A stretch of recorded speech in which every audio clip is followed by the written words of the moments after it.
देखो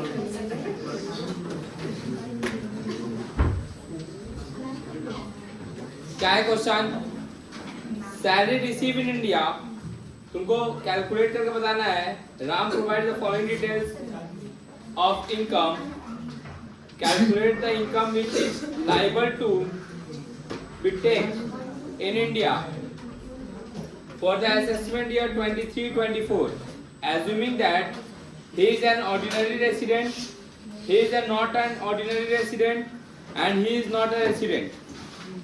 तीन केस है तुम्हारे पास।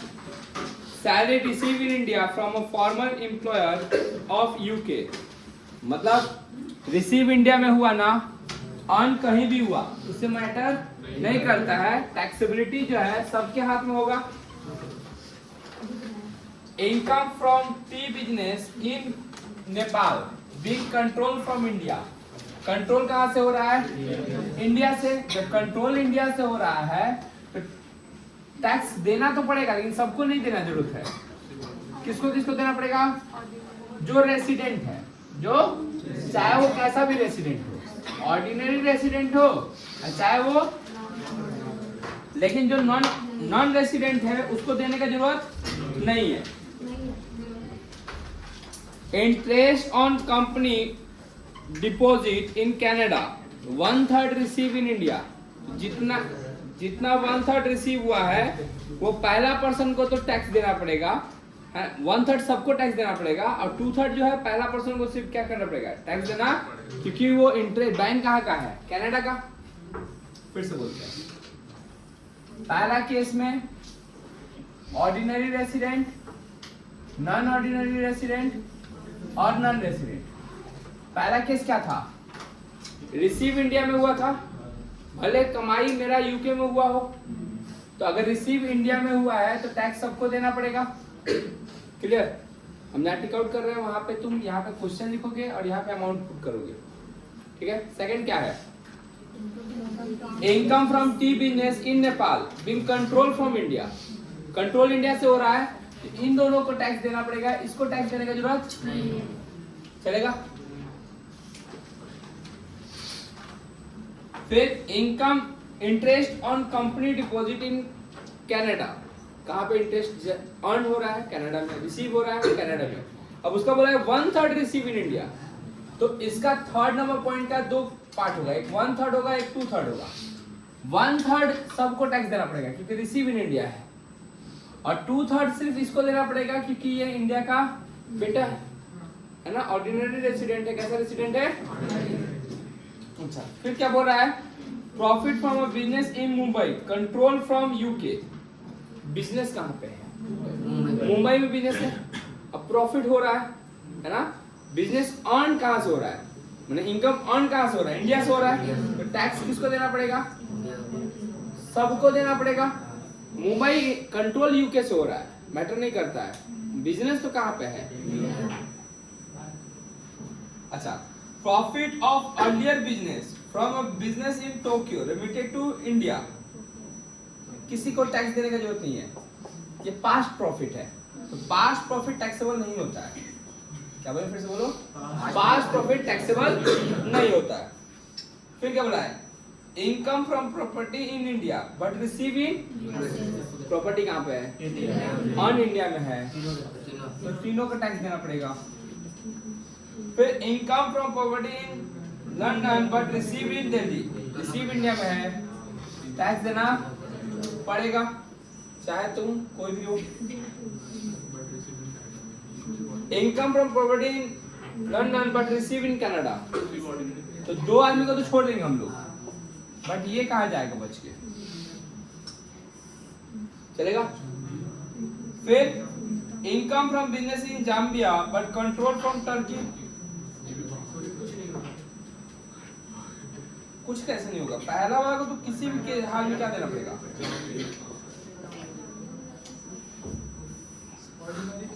प्रीति का गांव जाम्बिया, मतलब क्या? प्रीति का हाँ, तुमको लाने जाते हैं हो गया ये याद। इसको करो। अब यहाँ पे क्या करना है? तुमको जितना भी टिक आउट किया है सब में फिगर रहेगा, ये सारा टैक्सेबल इनकम निकल जाएगा। ऐड करके। देखो हम इंडियन रेसिडेंट हैं, हम विदेश गए, विदेश से कमा के आ गए। अच्छा बताओ तुमको जाम्बिया से क्या दिक्कत हुआ जब लंदन और कनाडा वाला देगा? जाम्बिया मैंने जंगल झाड़ वाला लग रहा है इसलिए नहीं लग देगा, ऐसा थोड़ी है। अच्छा ये बताओ कि ये देने के लिए रेडी है, इनकम अर्न कहीं भी हुआ, आउटसाइड इंडिया हुआ, लंदन वाला, तुम लंदन को इंडिया में मानता है क्या? वो ममता जी बोली है तो तुम मान ही सकता है। तो नहीं समझ में आया क्या बोले? लंदन भी तो इंडिया से बाहर है, कनाडा भी इंडिया से बाहर है, लेकिन इसको तो टैक्स देना पड़ेगा क्योंकि ये इंडिया का निवासी है, इंडिया का ऑर्डिनरी रेसिडेंट है, मामूली आदमी नहीं है, ये इंडिया में ही रहा है। विराट कोहली है, खेला बाहर, कमाया बाहर, आएगा तो इंडिया में ही टैक्स देगा इंडिया को। मतलब एट एनी हाउ इसको तो टैक्स देना ही पड़ेगा, चाहे कोई भी कंडीशन हो। ये जमाई है, कभी कभी देगा, कभी कभी है ना, ये तो बाहरी लोग हैं। आया है तुम्हारे सोर्स से कमाया है तो तुमको टैक्स देगा, तुम्हारे सोर्स से नहीं कमाया है तो तुमको टैक्स चलेगा। ऐसा ही थोड़ी चाहिए थे।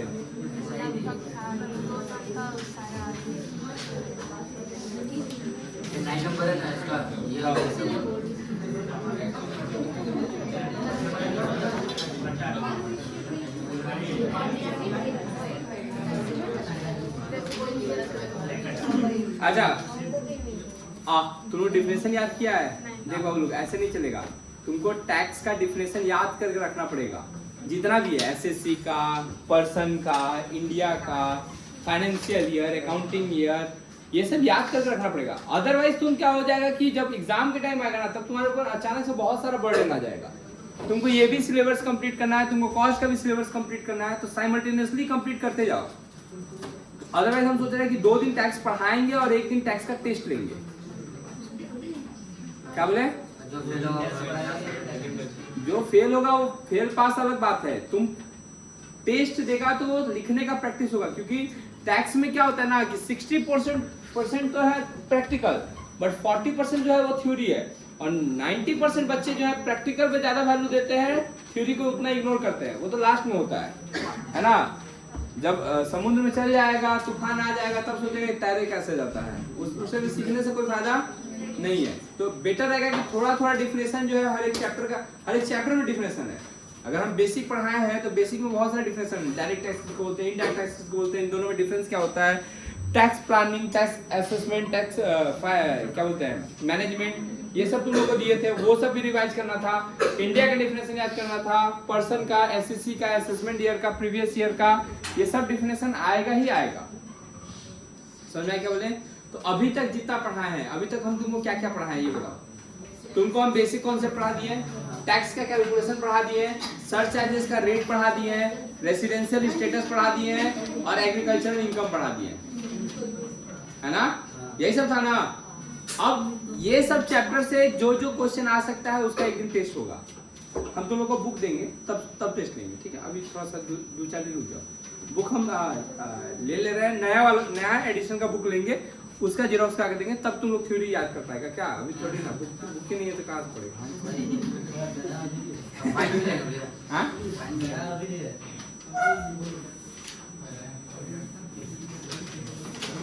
2-4 डेफिनेशन याद करके आओगे। जितना हम थ्योरी दिया ना, सीट दिया ना, सीट से तो थ्योरी याद कर लेगा तुम लोग। सीट में जितना थ्योरी है उसी का टेस्ट। क्या है बेसिक आप पीडीएफ नहीं भेजे हैं? शीट नहीं थी, आप शीट बोले।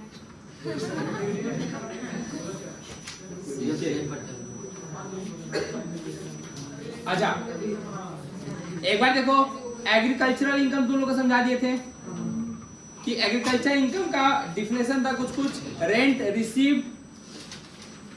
रिसीव हो सके तो भी एग्रीकल्चर इनकम माना जाएगा, रेवेन्यू रिसीव होगा तो भी एग्रीकल्चर। अच्छा रेवेन्यू कैश में होना चाहिए कि काइंड में भी चलेगा? काइंड में भी चलेगा। मेरे को पैसा ही दे ऐसा जरूरी नहीं है। पैसा के बदले में मेरे को क्या देते? अनाज दे देगा, तो उस अनाज को बेच के जो पैसा आएगा वो भी मेरा एग्रीकल्चर इनकम के अंदर में ही कंसीडर किया जाएगा। फिर हम लोग बहुत सारे केस किए थे, करीब हमको लगता है कि 10-20 पॉइंट था। उसको हम बोले थे कि तुम लोग टिक आउट कर लोगे कि एग्रीकल्चर इनकम है कि एग्रीकल्चर इनकम नहीं है ना? जैसे fisheries, income from fisheries agriculture income है या नहीं है?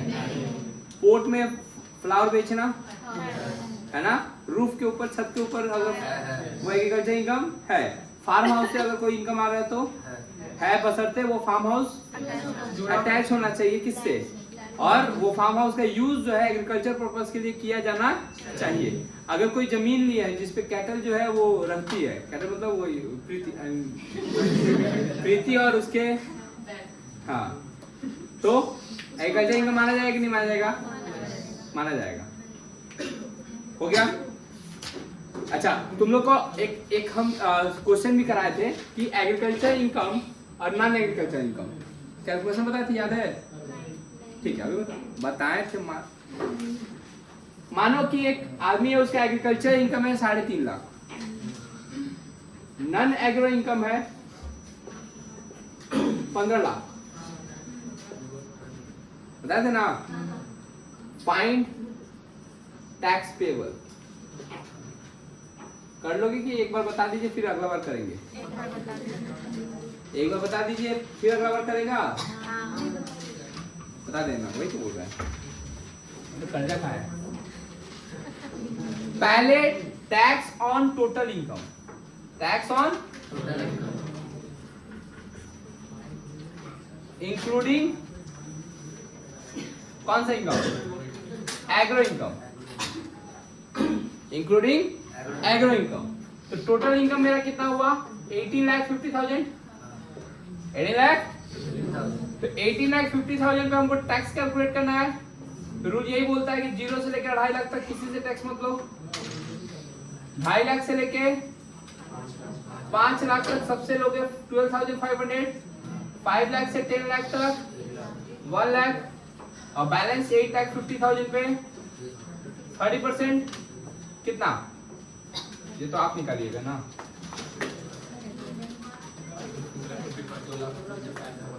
2,55,000।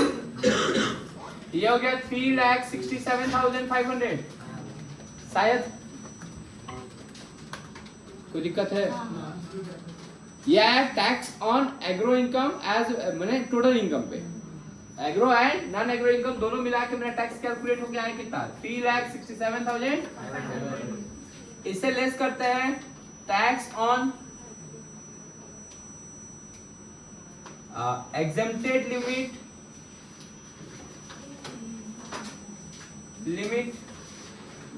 including agro income. exempted limit सबके लिए 2.5 लाख है, और एग्रो इनकम पे टैक्स नहीं लगेगा। मतलब 2.5 लाख प्लस कितना? 3.5 लाख। इन दोनों पे टैक्स, टोटल इनकम कितना हुआ? 6 लाख। तो 6 लाख पे टैक्स कितना होता है? 0 से लेकर 2.5 लाख तक कोई टैक्स नहीं लगता है, इसको भी नहीं लगेगा। 2.5 लाख से 5 लाख तक 12,500, और 5 लाख से 1 लाख, मतलब 5 लाख से 6 लाख तक 20% 20,000। इसका टैक्स हुआ 32,500। कोई दिक्कत? तो ये टैक्स आया टोटल इनकम पे, ये टैक्स आया एग्जेम्प्टेड सीलिंग पे, है ना? तो माइनस कर देंगे तो ये आएगा tax payable before cess. Tax payable before, इसमें से ये माइनस करके बताओ। 3,35,000।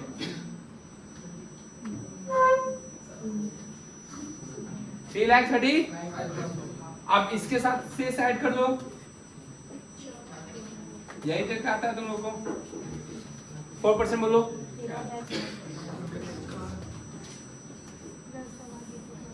3,48,400। ये हुआ तुम्हारा टोटल टैक्स पेबल या टैक्स लायबिलिटी। क्या चीज? Tax liability.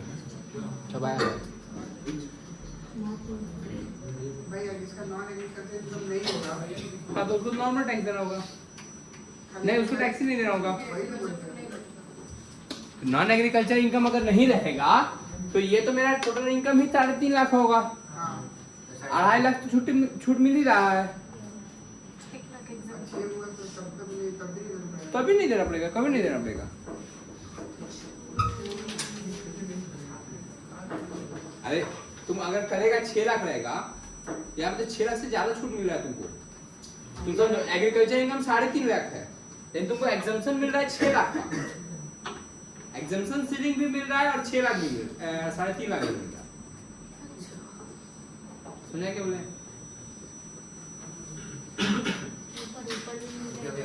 हाँ हाँ, ऊपर भी 2.5 लाख तो नील हो जा रहा है, यहाँ पे भी 2.5 लाख। ये घर पे बना लोगे ना तुम लोग? हो जाएगा ना घर पे? ये लोग कॉपी करोगे? वो अभी लिखना है। पहला लगना चाहते हैं अभी लिखना है। 3 क्लास डाला हुआ है, पहला वाला तीनों डाला हुआ है।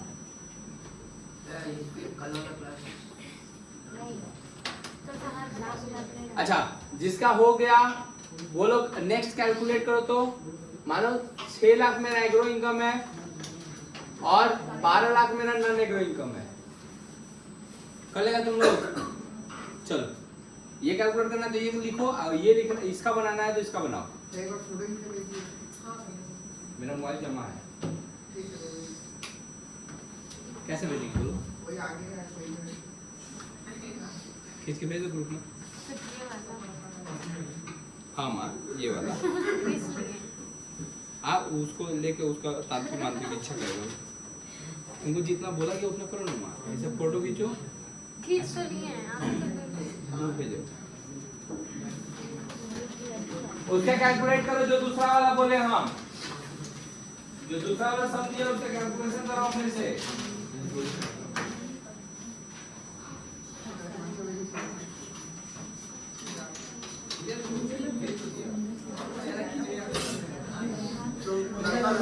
का भैया पूरा बनाने है बोला था तो करेगा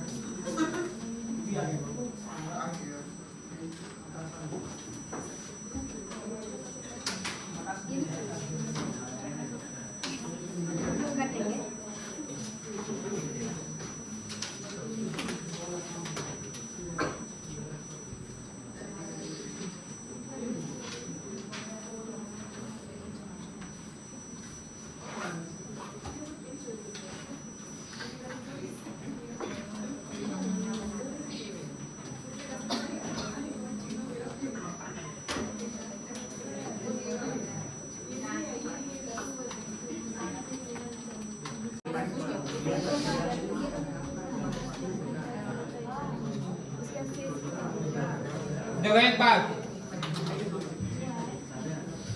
हम कोशिश कर रहे हैं बनाने का।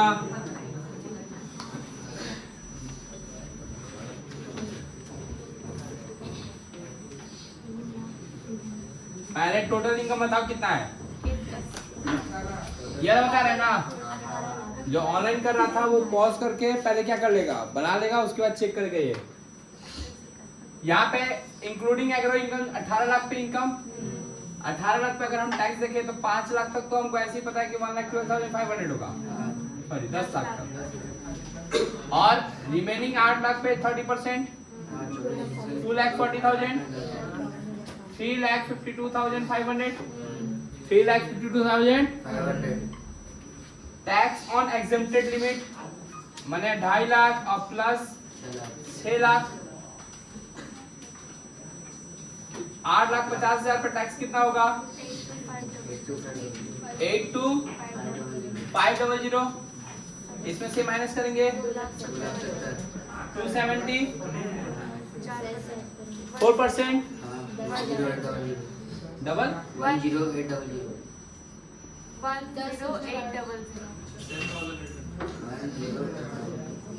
ऐसे इंग्लिश में बोला 280,800 इलेक्शन आने वाला है, कर सकता है। हो गया ये? हाँ ठीक, ये हो गया।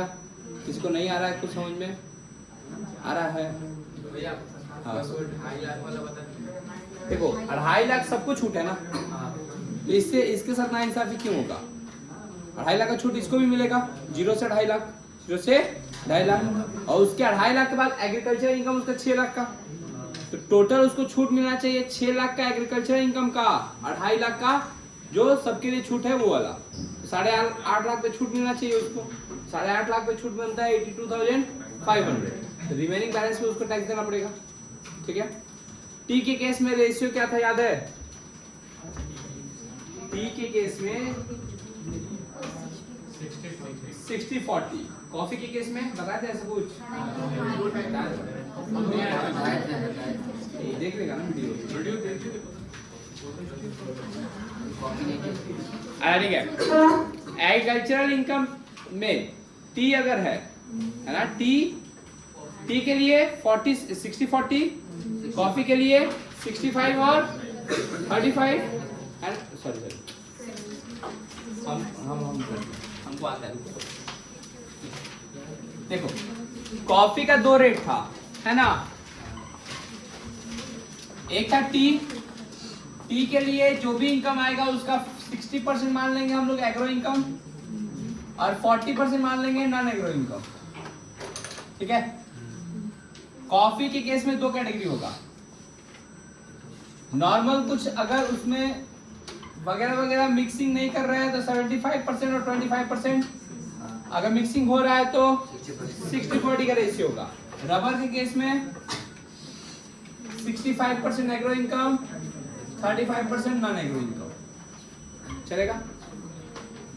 क्लियर? इसको बोला जाता है partly agro income, partly non agro income, है ना। ये एक टॉपिक है, मे भी एग्जाम में पूछ सकता है,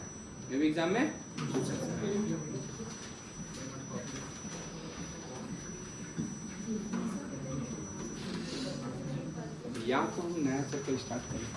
नहीं 10 मिनट 10 मिनट कहाँ बचा है? 12:30 बजे से बैठते हैं।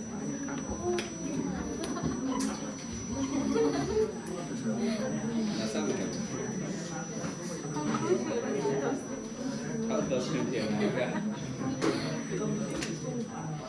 कैसे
देख लो एक बार, तो लोग का एग्जाम में क्वेश्चन क्या क्या है? Are the following items agriculture income और not, with give reason. A employed in a agriculture farm and entrusted with a tilling of land and his remuneration being 50% of net profit earned by the firm. एक आदमी काम करता था, ए नाम का एक आदमी था जो कि काम करता था कंपनी के अंदर में, है ना। वो काम क्या करता था? वो जाकर बीज बोता था, है ना, पूरा खेत में क्या करता था? बीज बोने का काम वही करता था। और जो भी प्रॉफिट होता था फार्म का, उस फार्म का प्रॉफिट का 50% उसको मिलता था। तो क्या वो आदमी के लिए एग्रीकल्चर इनकम है, हाँ या ना? एम्प्लॉयड था वो।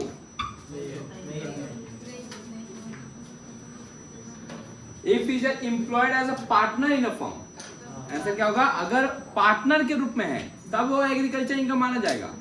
अगर वो एम्प्लॉयड है नॉर्मली तब एग्रीकल्चर इनकम। मानो कि हम एक मजदूर को पकड़े और उससे मजदूरी करा रहे हैं। क्या करा रहे हैं? मजदूरी करा रहे हैं। तो क्या इसका इनकम जो होगा एग्रीकल्चर इनकम होगा? इसको तो हम सैलरी दे रहे हैं। हम एग्जांपल था ना वो कि एक अकाउंटेंट बैठा हुआ है मेरे फार्म हाउस में। अब हम लोग का काम है क्या चीज करने का? खेती करने का।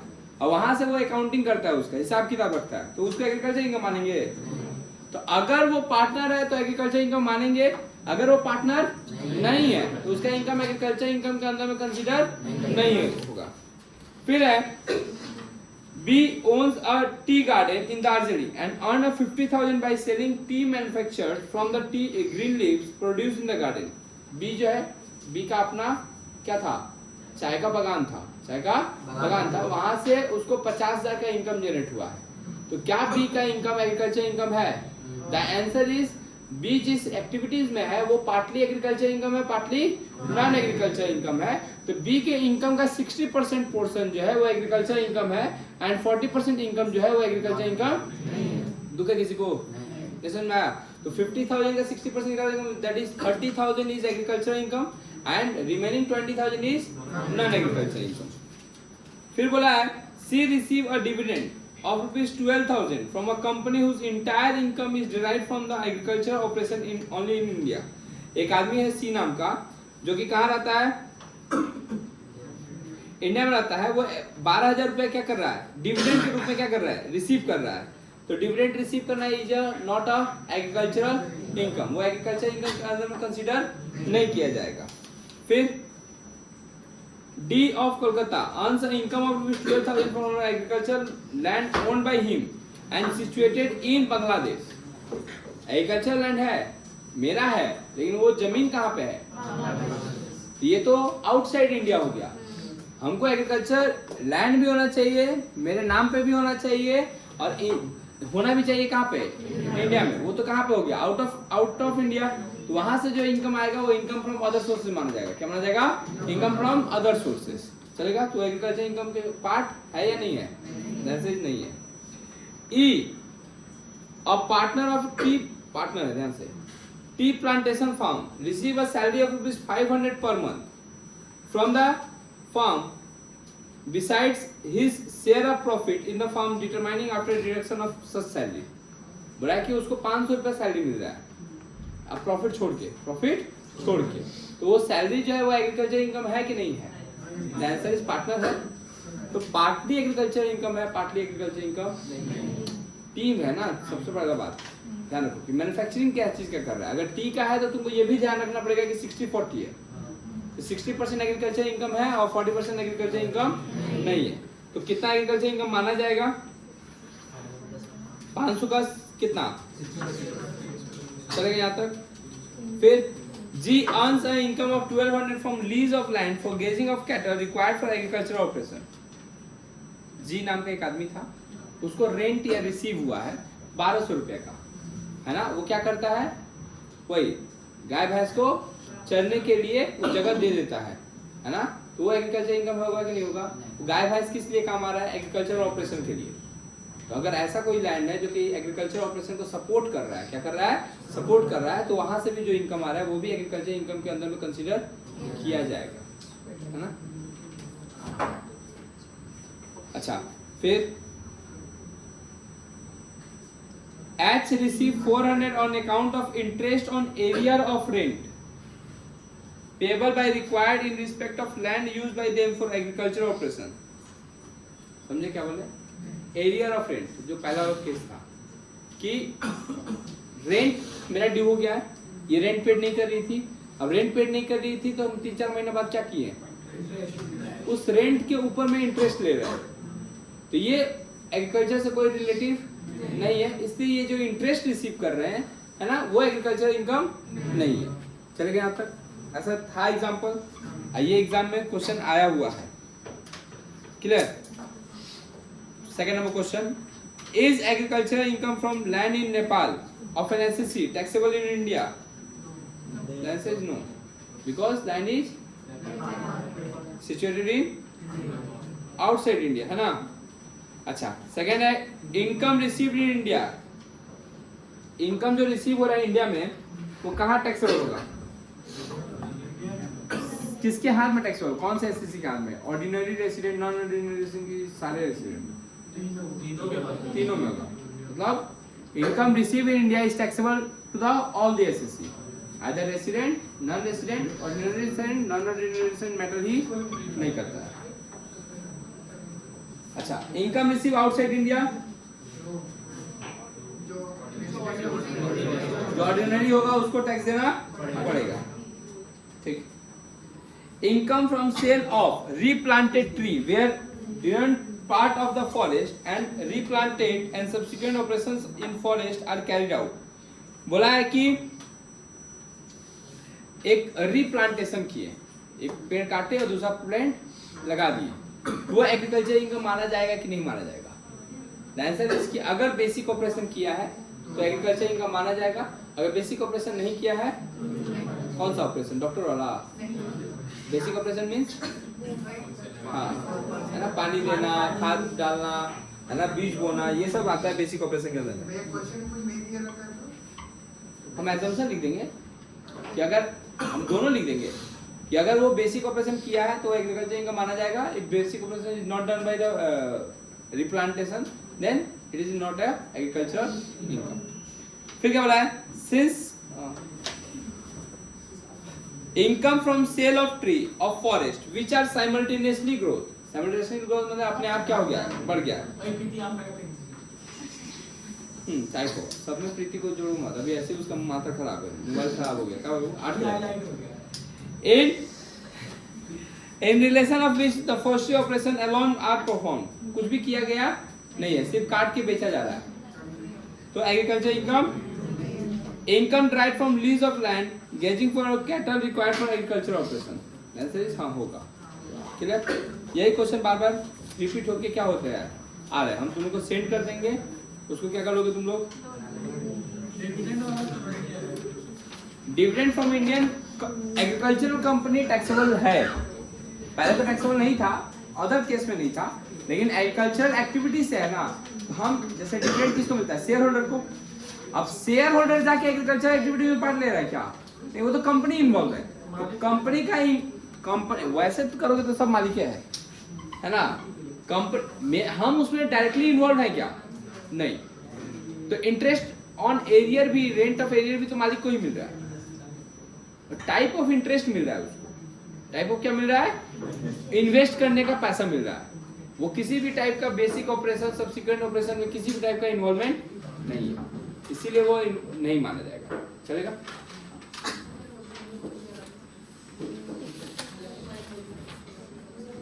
एक हल्का फुल्का हम सैलरी बता रहे हैं, हल्का फुल्का बता रहे हैं, पता भी नहीं, जल्दी नया चैप्टर स्टार्ट करो, करने के मूड में नहीं है। जल्दी छुट्टी होता भी तो नहीं है। एग्रीकल्चर इनकम का सारा बता दिया, रेसिडेंशियल स्ट्रक्चर का सारा बता दिया, बेसिक हाँ सारा बता दिया। ऐसे ही है, हम किताब आएगा थोड़ा जितना था हम तुमको करा दिए इधर का। अच्छा, हेड ऑफ इनकम कितना होता है? कौन कौन सा? ओए, हेड ऑफ इनकम क्या क्या होता है बोलो? 5 कौन कौन सा? Income from salary, PGBP, capital gain, salary, other sources और हाउस प्रॉपर्टी। चल गया तक? सोर्स ऑफ इनकम और हेड ऑफ इनकम में अंतर बताओ। Difference between source of income and head of income.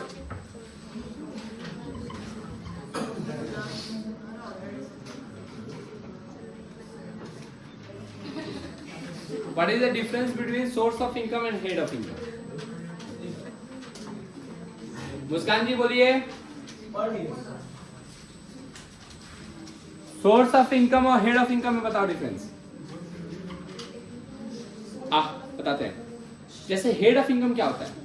Head of income maximum 5 है। अब एक हेड ऑफ इनकम के अंदर में बहुत सारा सोर्स ऑफ इनकम हो सकता है। जैसे हम ऋषभ विद्यापीठ में भी पढ़ाते हैं, Rishabh assembly of little birds में पढ़ाते हैं और एसएमएस में भी पढ़ाते हैं। तो मेरा सोर्स ऑफ इनकम 3 है। सोर्स ऑफ इनकम 3 है, लेकिन हेड ऑफ इनकम एक ही में जाएगा, सैलरी। नहीं, तीनों का हेड ऑफ इनकम कौन सा है? सैलरी। हम तीनों जगह से क्या अर्न कर रहे हैं? सैलरी अर्न कर रहे हैं, है ना। हम मेरा 10 बिजनेस है, एक टीचिंग का है, एक हार्डवेयर का खोल के रखे, एक कंप्यूटर का खोल के रखे। तो सोर्स ऑफ इनकम क्या है? बहुत सारा है, लेकिन हेड ऑफ इनकम पीजीबीपी के अंदर में आएगा।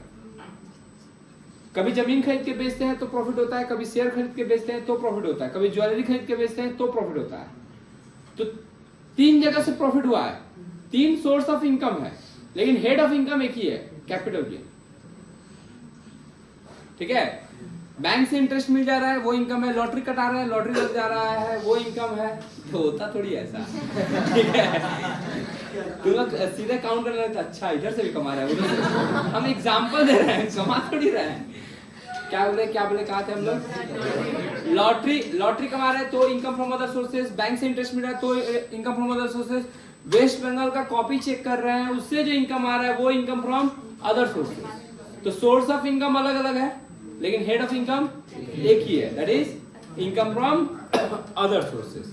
मेरा एक ये हाउस प्रॉपर्टी है, एक पीछे हाउस प्रॉपर्टी है, एक वहां घर पे हाउस प्रॉपर्टी है, और तीनों हाउस प्रॉपर्टी को रेंट देके रखे हैं। तो सोर्स ऑफ इनकम 3 है और हेड ऑफ इनकम एक ही है। और बताएं क्या क्या कमाते हैं हम बताएं कि ये चीजें कमा सकते हैं लेकिन कमाते नहीं है। नहीं क्या ही है, को बिजनेस हम खोल रखे हैं। आप जानेंगे हम लोग क्या जासूसी करते हैं आपका। सबका तुम लोग बाबा, एक टीचर का जितना जासूसी होता है ना किसी का नहीं होता है।